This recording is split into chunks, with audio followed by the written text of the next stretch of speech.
Bom, então no texto Filosofia e Formação do professor Gianni Vattimo, a gente vai poder ver algumas questões que a professora Marilena tinha colocado para a gente no texto anterior, tá?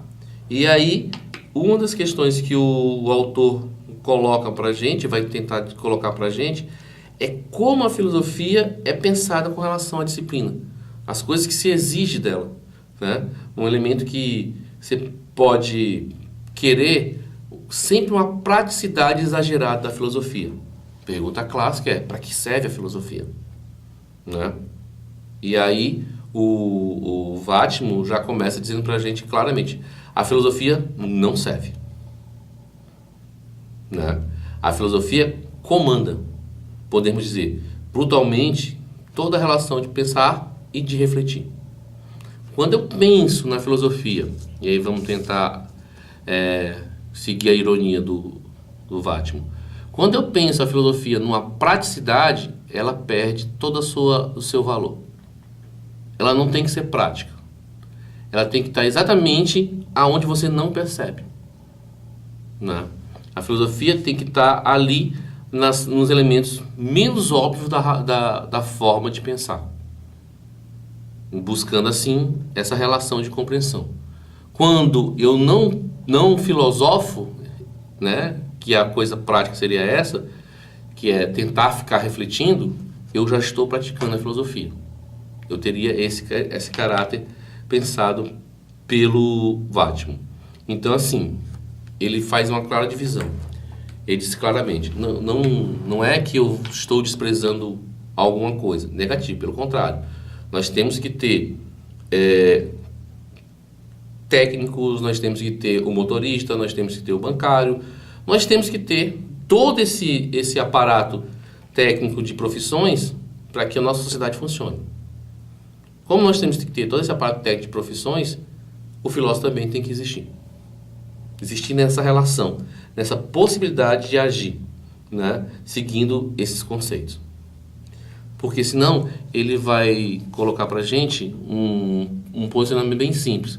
Vai surgir um termo muito conhecido e muito utilizado, né, que é o tal do alienado. Né? E aí ele, usando o texto para a gente poder se posicionar, ele diz assim: alienado não quer dizer somente louco. Quer dizer isso também. Mas, sobretudo, significa não ser patrão de si mesmo. Para ser patrão de si mesmo, é necessário ser capaz de ser filósofo. Ou seja, é preciso ser capaz de não servir a nada especificamente, a nenhuma especificidade ou atividade, mas saber identificar o problema ou significado global daquilo que fazemos. Então, ser alienado não é necessariamente você aceitar tudo, mas você não saber por que está aceitando. E aí é o que o Vattimo coloca, que quem vai permitir essa reflexão é a filosofia. A filosofia que vai nos dar essa posição. Tá? Bom, um segundo ponto que ele discute nessa possibilidade ou nessa relação é exatamente permitindo com que a gente faça algumas discussões. E aí ele vai fazer duas discussões: religião e filosofia, filosofia e ciência. Uma vez que ele coloca que são as três grandes formas de conhecimento. Né? E aí ele diz que essa relação entre a religião e a filosofia é uma relação bem complicada. Complicada não no sentido de contrário, mas complicada porque uma hora uma serve à outra, uma hora uma nega a outra. Né? Isso vai gerando uma relação de necessidade e, em alguns momentos, de aceitação e outros momentos de confronto. Uma vez que nós temos filósofos da religião e filósofos que são contra a religião. Tá? Então, assim, ele vai usar mais um posicionamento dizendo assim: digamos que a posição oficial da religião cristã a respeito da sua relação com a filosofia seja: como a verdade é uma só, a filosofia não pode nos dizer coisas muito diferentes do que nós pensamos. Mas esta é uma solução muito otimista, sobretudo porque muitas vezes a igreja ou as igrejas tendem a sustentar que, se a filosofia erra, isso já é uma limitação da filosofia. Bom, vamos lá. esse é um conceito muito antigo, mas bem utilizado. A ideia seria, se a filosofia não vai me dizer nada, não vai me acrescentar nenhuma informação, para que estudar filosofia? A religião já me basta. Além do que, ela pode errar. E aí, se ela erra, ela não me serve. Uma posição bem radical, né, com relação a esse conceito, mas que ao longo do tempo ela vai ser repensada, né, uma vez que nós vamos ter vários filósofos que vão agir ou vão interagir dentro do cristianismo. Essa possibilidade de ação por parte desses filósofos faz com que a filosofia venha a ter uma proximidade com o elemento religioso e principalmente com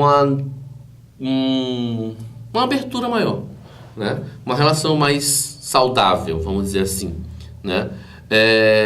A filosofia, principalmente do conceito ocidental, ela passa a ter uma relação bem mais próxima do caráter religioso e passa a se permitir um debate mais amplo, tá?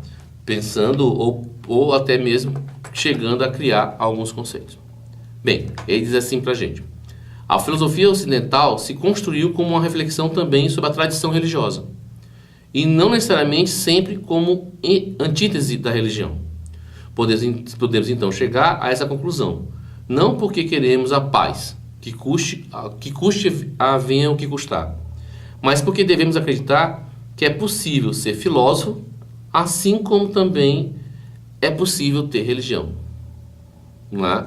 Uma relação saudável, possível, uma relação que venha a permitir não a negação do conceito religioso ou a negação dos princípios filosóficos, mas sim conseguir se utilizar o máximo possível dos dois, né? Um alcance, uma premissa de relação cada vez mais ampla ou mais forte, ok? Bom, essa possibilidade de relação entre a religião e a filosofia que nós estamos colocando é mais de confronto, apesar da busca contínua. Agora, a relação entre a filosofia e a ciência, o Wagner vai colocar como quase que como um elemento híbrido. Eu não tenho como pensar ciência sem pensar filosofia. Essa relação, ela nasce da necessidade da dúvida, da explicação do conceito. E aí ele coloca pra gente: a filosofia nasceu com a ciência. Platão tratava também de matemática, Aristóteles escreveu tratados sobre o movimento dos animais, sobre parte dos animais. Os antigos filósofos, ainda por muitos séculos, foram sábios em diversas áreas do saber. Foram expoentes de uma época em que os saberes ainda não se tinham tornado autônomos uns em relação aos outros. Então, essa divisão daquilo que é ciência exata, dura, perfeita, né? Ela só vai ocorrer muito, muito depois. No seu surgimento, na sua forma mais primordial, ela sempre está atrelada à filosofia. Né? Os filósofos e os cientistas são praticamente os mesmos ou pensam da mesma forma. Uma busca contínua dessa relação, né? Bom, ele cita um outro ponto para a gente poder andar um pouco mais para frente com relação à ciência e filosofia, e ele vai citar o caso de Kant, né? Que ele diz assim: os cientistas construíam seus métodos, e filósofos como Kant, no final do século XVIII, procuravam investigar como era possível que esta ciência funcionasse. Mas não para ensinar o cientista a fazer a sua ciência, mas para tentar entendê-la e tentar segui-la, né? Então, em alguns momentos pode-se pensar que o filósofo quer dominar a ciência, superar a ciência, porque aí vai conseguir definir o que é ciência. O Whatman diz: não é por aí.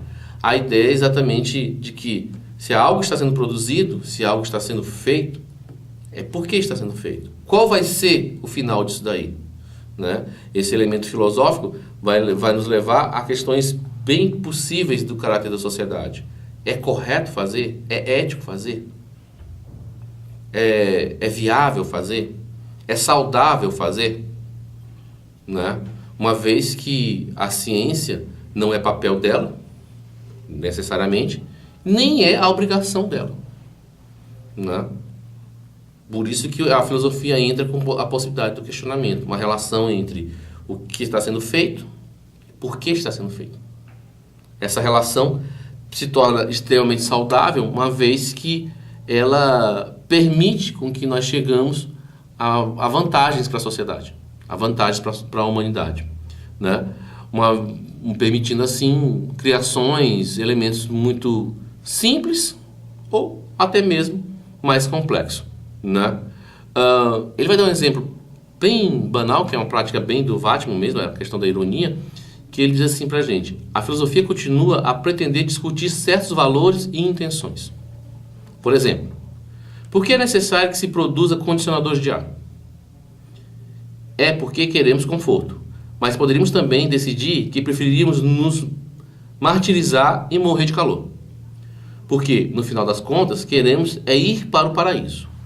De seu lado, o cientista continua a nos ensinar a produzir o condicionador de ar.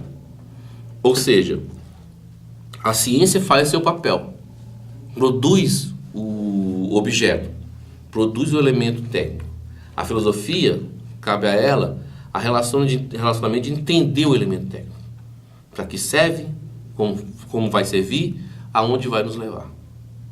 Um debate que seria possível e que se faz necessário, né? Nessa relação de possibilidades e disputas, o Vattman chama de confronto e conciliação, né? Por quê? Porque é importante essa relação. E ele faz, mais uma vez, um questionamento para poder conseguir iniciar a leitura dele. Ele diz assim: por que é importante que haja filosofia no mundo contemporâneo? Né? E aí ele nos responde: porque a univocidade religiosa está diminuindo cada vez mais. Por este fato, podem surgir sempre mais conflitos. Se um fanático religioso encontra outro de outra religião pela rua, poderia acontecer de tentarem cortar suas gargantas reciprocamente.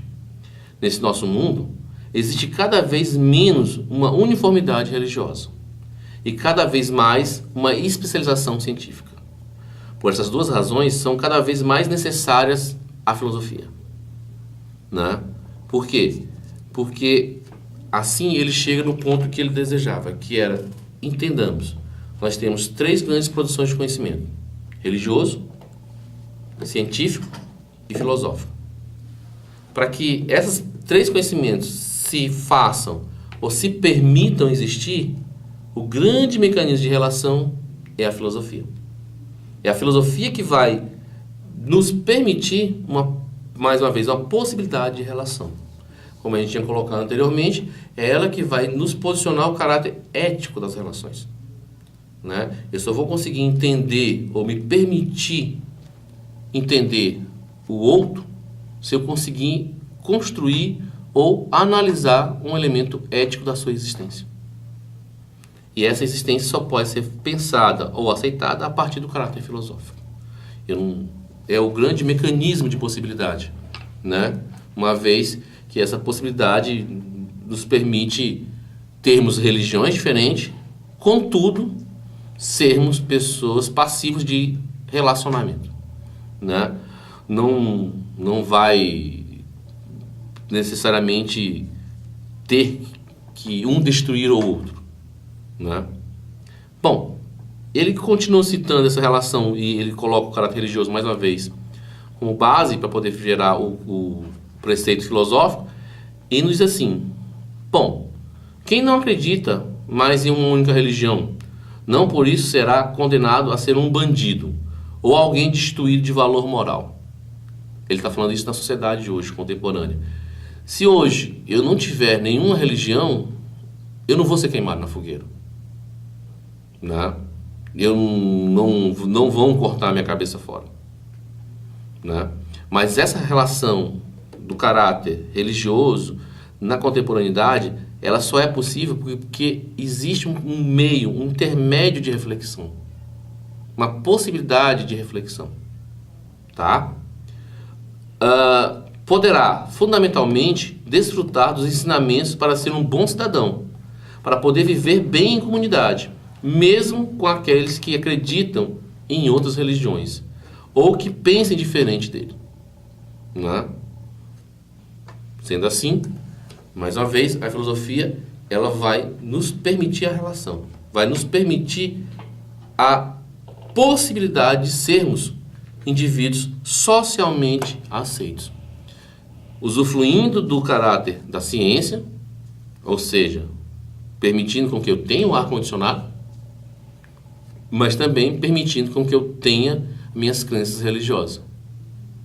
O que vai juntar as três coisas, ou que vai possibilitar as três coisas, é exatamente o caráter filosófico, que é isso que o Vattimo defende.